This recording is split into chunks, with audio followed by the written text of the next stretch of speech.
Hello friends, welcome to Brajesh study. आप सभी लोगों का ब्रजेश स्टडी यूट्यूब चैनल में स्वागत है। आइए, आज गांधी युग का ये दूसरा पार्ट होगा। इससे पहले पहला पार्ट अपलोड कर दिया गया है और वहां से आपको अभी एनटीपीसी के एग्ज़ाम में प्रश्न देखने को मिल रहा है। इसीलिए आप इस वीडियो को अंत तक ज़रूर देखें और चैनल पर यदि आप नए हैं तो चैनल को सब्सक्राइब कर लीजिएगा और बेल आइकन को प्रेस कर दीजिएगा। चलिए, पहला प्रश्न वहाँ 1 से 50 तक हो गया था। आज जो पहला प्रश्न होगा आपको 51 नंबर से प्रारंभ होगा। तो पहला प्रश्न है आपका, the anarchical and revolutionary crime act किसे कहा जाता है। आप लोग ध्यान देंगे, यहाँ पर ये रॉलेट एक्ट को कहा जाता है और इसे ही काला कानून के नाम से जाना जाता है। The anarchical and revolutionary crime act के नाम से रॉलेट एक्ट को जाना जाता है। नेक्स्ट है क्वेश्चन नंबर 52। रॉलेट एक्ट के विरोध में 30 मार्च 1919 को दिल्ली में आंदोलन की कमान किसने संभाली थी। आपको ध्यान देना है, ये काफ़ी इंपॉर्टेंट क्वेश्चन हो जाएगा कि रॉलेट एक्ट के विरोध में 30 मार्च 1919 को दिल्ली में आंदोलन की कमान को किसने संभाली थी। तो ये स्वामी श्रद्धानंद के द्वारा दिल्ली में कमान को संभाला गया था। नेक्स्ट हो जाएगा आपका क्वेश्चन नंबर 53। रॉलेट एक्ट के विरोध में गांधी जी के द्वारा राष्ट्रव्यापी अपमान दिवस कब मनाया गया था। तो रॉलेट एक्ट के विरोध में मनाया गया था ये 6 अप्रैल 1919 को। 6 अप्रैल 1919 को राष्ट्रव्यापी अपमान दिवस रॉलेट एक्ट के विरोध में गांधी जी के द्वारा मनाया गया। नेक्स्ट है, रॉलेट एक्ट को काला कानून किसने कहा था। तो आप लोग को पता होगा कि रॉलेट एक्ट को काला कानून कहा जाता है, लेकिन किसने कहा था। तो ये कहा गया था महात्मा गांधी के द्वारा रॉलेट एक्ट को काला कानून की संज्ञा दी गई थी। नेक्स्ट है क्वेश्चन नंबर 55 हो जाएगा, जालियांवाला बाग हत्याकांड कब हुआ था। तो ये जालियांवाला बाग हत्याकांड ये हुआ था 13 अप्रैल 1919 ईस्वी को।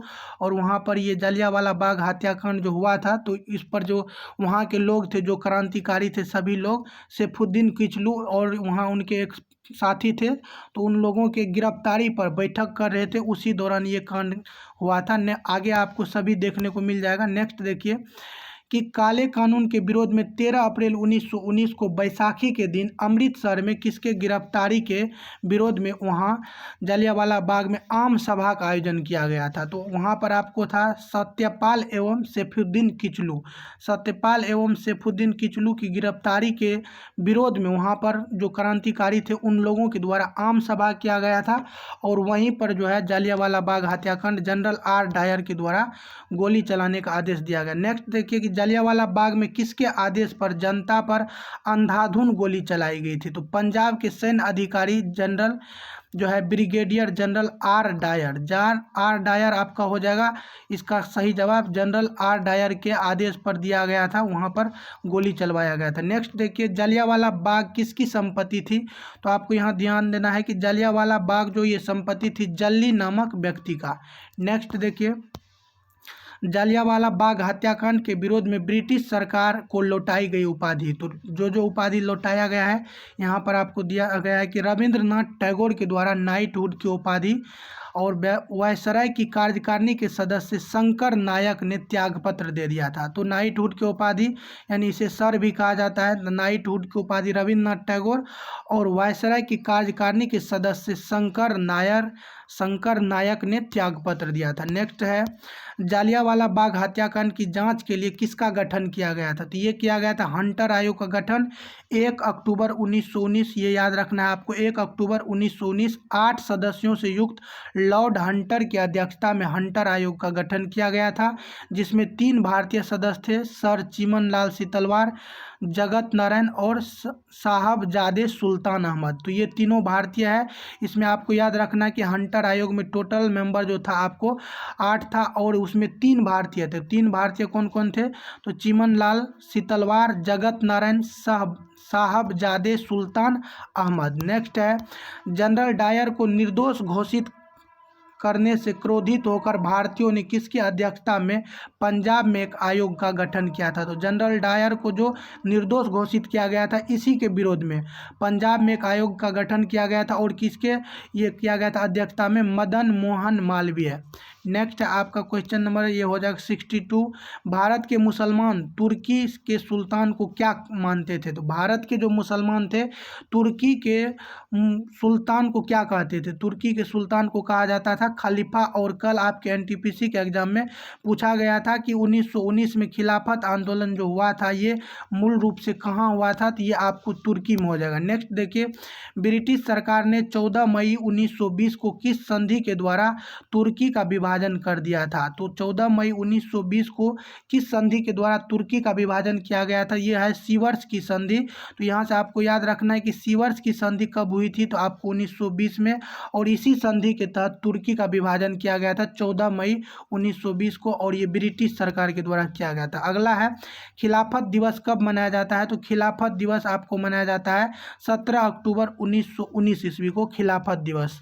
नेक्स्ट है खिलाफत आंदोलन कब हुआ था? तो खिलाफत आंदोलन का जो अवधि है आपको हो जाएगा 1919 से 1920, 1919 से 1920। और एनटीपीसी में आपसे पूछा गया था कि असहयोग आंदोलन एवं खिलाफत आंदोलन कब हुआ था? तो आपको वहाँ पर ऑप्शन में 1920 था। तो आप लोग जानते होंगे कि असहयोग आंदोलन 1920 से लेकर के 22 तक चला था, और ये जो है खिलाफत आपको चला था 1919 से 20। तो दोनों में आपका ये 1920 आ जाता है, तो इसीलिए आपका जो सही जवाब था वहाँ 1920 होना था। नेक्स्ट देखिए, 23 नवंबर 1919 को कहाँ पर खिलाफत आंदोलन का अधिवेशन हुआ जिसकी अध्यक्षता गांधी जी ने की थी? तो 1919 में 23 नवंबर को खिलाफत आंदोलन का अधिवेशन हुआ था दिल्ली में, और उसमें अध्यक्षता किए थे कौन? महात्मा गांधी। नेक्स्ट देख लीजिए कि इस अवसर पर गांधी जी ने एक प्रसिद्ध कथन कहा था। तो यहाँ ध्यान देना है कि खिलाफत आंदोलन का जो ये दिल्ली में अधिवेशन हुआ था वहीं पर गांधी जी के द्वारा एक प्रसिद्ध कथन कहा गया था कि आने वाले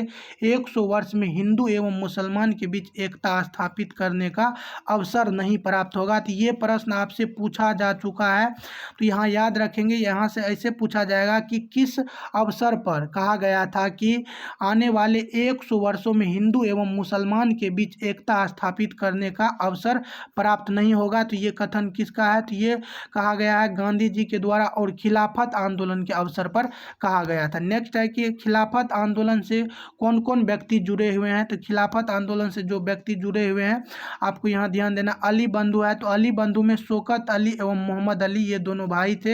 हाकिम अजमल खान, मौलाना अबुल कलाम आज़ाद। तो ये आप याद में रखेंगे कि अली बंधु जो थे उनमें कौन कौन थे? शौकत अली, मोहम्मद अली, और इसी के साथ थे हाकिम अजमल खान और मौलाना अबुल कलाम आज़ाद।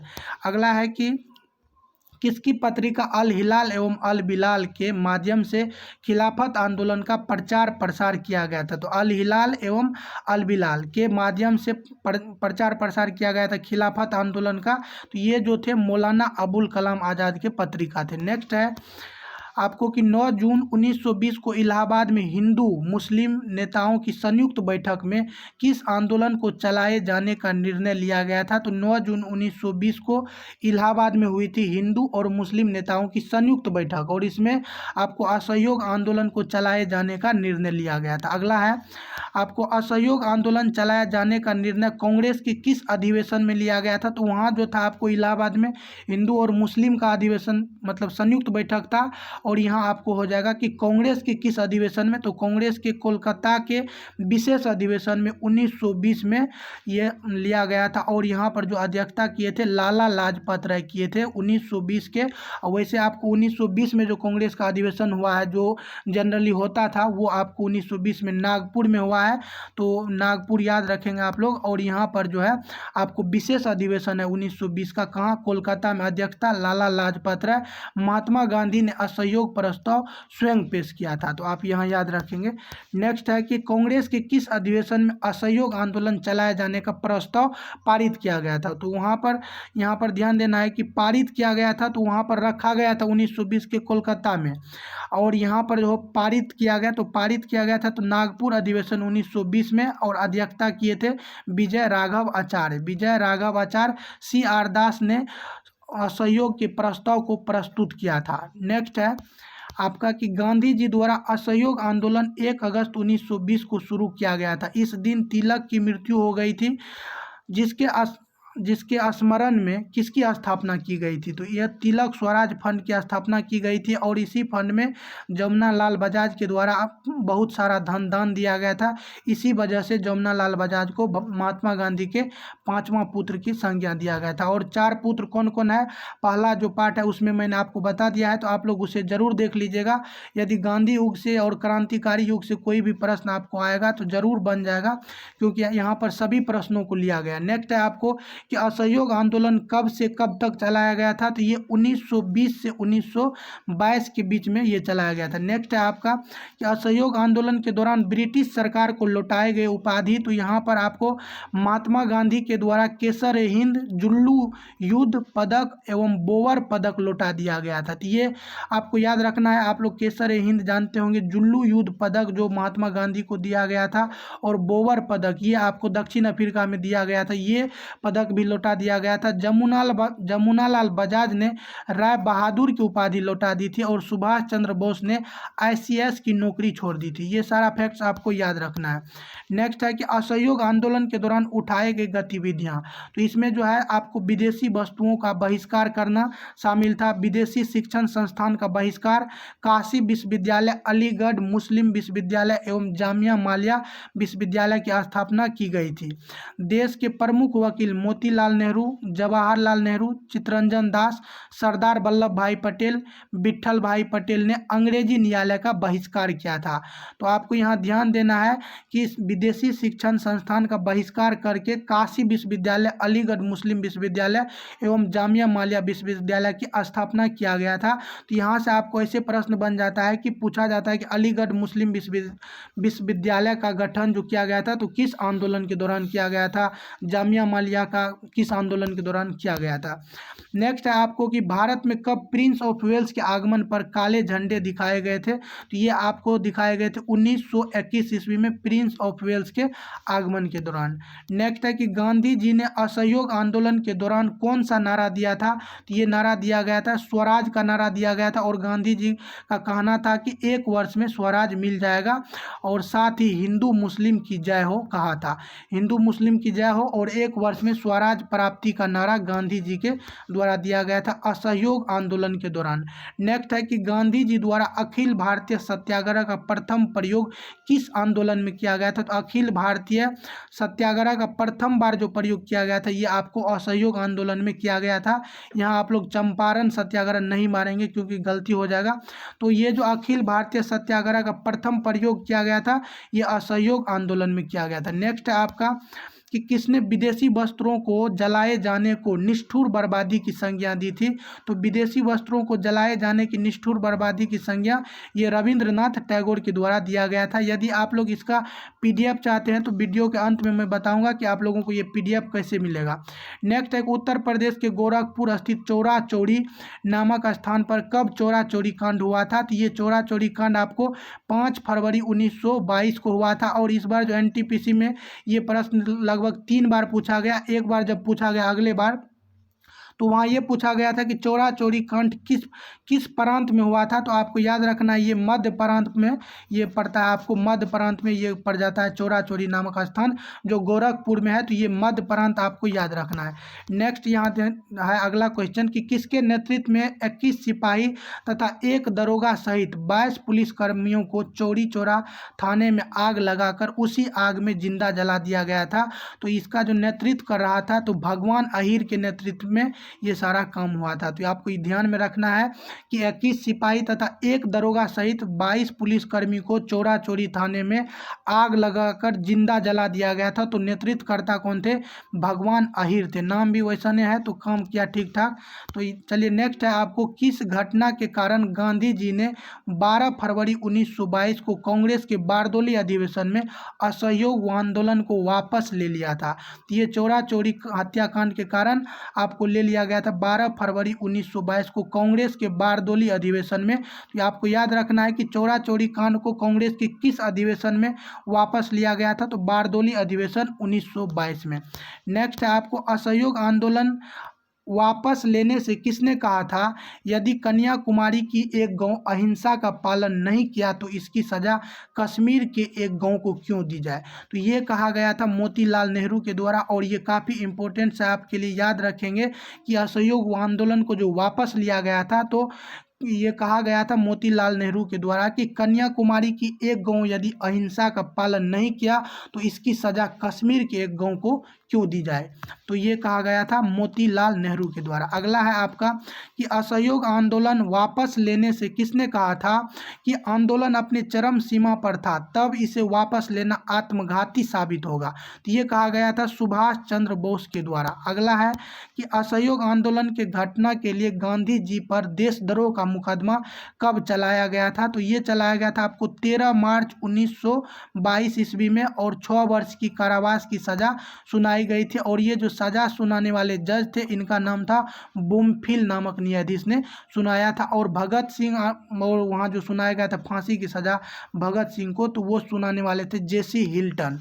नेक्स्ट आपको कि जेल में अस्वस्थ होने के कारण 5 फरवरी 1924 को गांधी जी को रिहा कर दिया गया था। ये आपका उसी का फैक्ट है कि 5 फरवरी 1924 को रिहा कर दिया गया था। अगला है क्वेश्चन नंबर आपका हो जाएगा 86। असहयोग आंदोलन की समाप्ति के बाद किसे परिवर्तनवादी कहा गया? क्योंकि यह विधानमंडल में प्रवेश करके आंदोलन को आगे बढ़ाना चाहते थे। तो असहयोग आंदोलन की समाप्ति के बाद परिवर्तनवादी कहा गया था, ये कहा गया था मोतीलाल नेहरू एवं चित्तरंजन दास। और इनके द्वारा 1923 में स्वराज पार्टी का स्थापना इलाहाबाद में किया गया था। और यहाँ से आपको याद रखना है कि मोतीलाल नेहरू जो थे स्वराज पार्टी के अध्यक्ष थे, और चित्तरंजन दास जो थे ये महासचिव थे।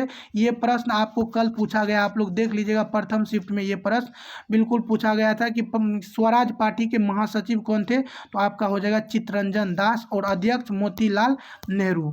1 जून 1923 ईस्वी को इलाहाबाद में स्वराज पार्टी का स्थापना किसने किया था?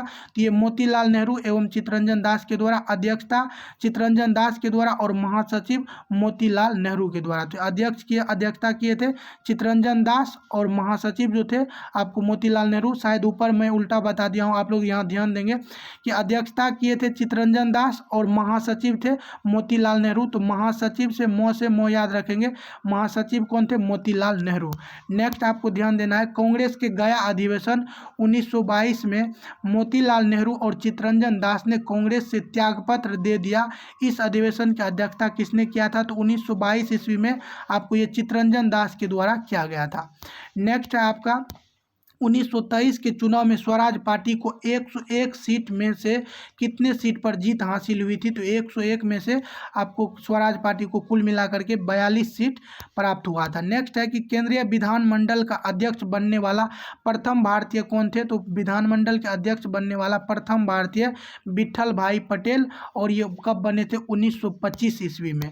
नेक्स्ट है कि चित्तरंजन दास की मृत्यु कब हुई थी? तो ये 16 जून 1925 को चित्तरंजन दास की मृत्यु हुई थी। हिंदुस्तान रिपब्लिकन एसोसिएशन की स्थापना कानपुर में किसके द्वारा किया गया था? तो HRA, यहाँ पर है आपको HRA का स्थापना जो है किया गया था, और इसी का नाम है हिंदुस्तान रिपब्लिकन एसोसिएशन।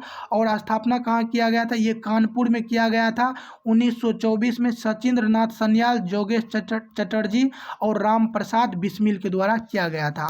नेक्स्ट है कि 9 अगस्त 1925 को लखनऊ के काकोरी नामक स्थान पर 8 डाउन ट्रेन के सरकारी खजाना किसने लूटा था? तो ये हिंदुस्तान रिपब्लिकन एसोसिएशन के सदस्य, HRA के सदस्य, और इसका स्थापना आपको 1924 में कानपुर में किया गया था।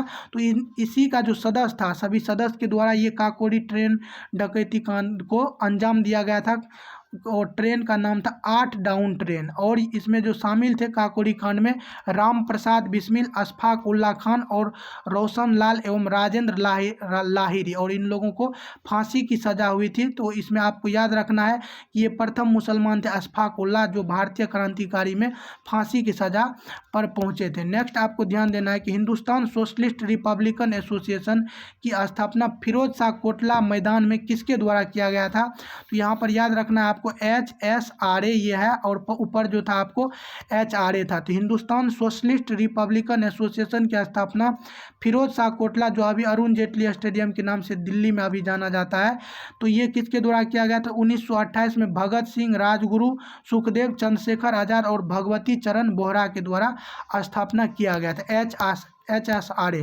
नेक्स्ट है आपको 1928 में साइमन कमीशन के विरोध में लाला लाजपत राय की मृत्यु का बदला भगत सिंह, राजगुरु, चंद्रशेखर आजाद ने किसकी हत्या करके लिया? तो ये आपको सॉन्डर्स की हत्या करके ये बदला लिया गया था। नेक्स्ट है आपका क्वेश्चन नंबर 96 हो जाएगा कि 8 अप्रैल 1929 को दिल्ली के केंद्रीय विधानमंडल में पब्लिक सेफ्टी बिल और ट्रेड डिस्प्यूट बिल पर बहस के समय किसने बम फेंका था? तो ये बटुकेश्वर दत्त के साथ और भगत सिंह, ये दोनों मिलकर के वहाँ पर बम फेंके थे। और ये जो वहाँ पर बम फेंके थे तो खाली बेंच पर बम फेंका गया था, और इन लोगों के द्वारा कहा गया था कि मेरा उद्देश्य किसी को मारना नहीं है, बल्कि बहरों को सुनाने के लिए धमाकों की आवश्यकता होती है। तो इसी समय भगत सिंह ने इनकलाब जिंदाबाद का नारा दिया था। मोहम्मद इकबाल ने अपनी पुस्तक बांग-ए-दर्रा में इकबाल शब्द का प्रयोग किया है। बांग-ए-दर्रा पुस्तक के लेखक है मोहम्मद इकबाल। नेक्स्ट आपको देखना है, 1 मिनट आप लोग देख लीजिए, थोड़ा बड़ा कर देते हैं इसको। नेक्स्ट आपका हो जाएगा कि 23 मार्च 1931 को भगत सिंह, सुखदेव, राजगुरु को किस केस में फांसी की सज़ा हुई थी? तो ये 23 मार्च 1931 को, और यहाँ शहीद दिवस भी मनाया जाता है, और एक शहीद दिवस आपको 30 जनवरी को भी मनाया जाता है। तो भगत सिंह, सुखदेव एवं राजगुरु को किस केस में फांसी की सज़ा हुई थी? तो लाहौर षड्यंत्र केस में फांसी की सज़ा हुई थी। नेक्स्ट है कि 27 फरवरी 1931 को कहाँ पर चंद्रशेखर आज़ाद ने स्वयं को गोली मार दी थी? तो ये 27 फरवरी 1931 को चंद्रशेखर आज़ाद के द्वारा स्वयं को गोली मार ली गई थी। ये इलाहाबाद के अल्फ्रेड पार्क में, अल्फ्रेड पार्क याद रखेंगे, इलाहाबाद में है। अगला है कि बंगाल में किसने इंडियन रिपब्लिकन आर्मी की स्थापना की थी? तो बंगाल में इंडियन रिपब्लिकन आर्मी की स्थापना सूर्य सेन के द्वारा किया गया था, और इनका जो उपनाम है मास्टर दा के नाम से ये पूछा जाता है प्रश्न कई बार कि मास्टर दा के नाम से किस क्रांतिकारी को जाना जाता है? तो सूर्य सेन याद रखेंगे।